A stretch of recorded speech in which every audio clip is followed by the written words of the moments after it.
So our grading standards are very, very strict when it comes to yellowness, and sometimes just one kernel in about 500 grams of rice is able to shift that grade of rice. So yellowness is a very, very huge issue, or discoloration in grain generally is a very, very huge issue.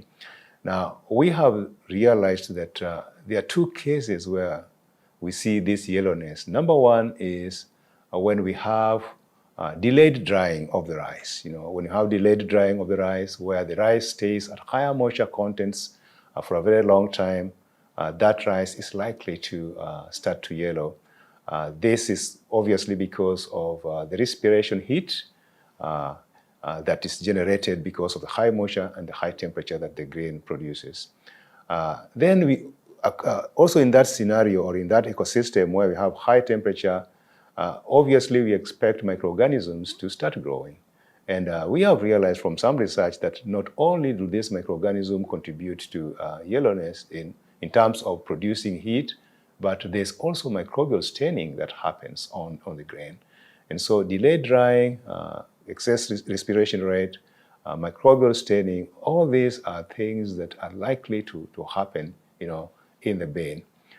To be able to avoid this, very, very important parameters that we are talking to our farmers is you have to be careful about what is your harvest moisture content. What's your harvest moisture content from the field into the bean?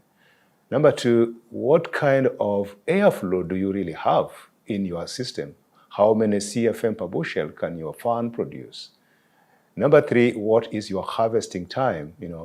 If you harvest in August and you put your rice in August, how much drying days do you have?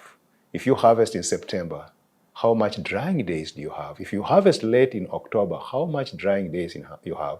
And what I mean by drying days here is really the air has to pull the moisture out of the rice.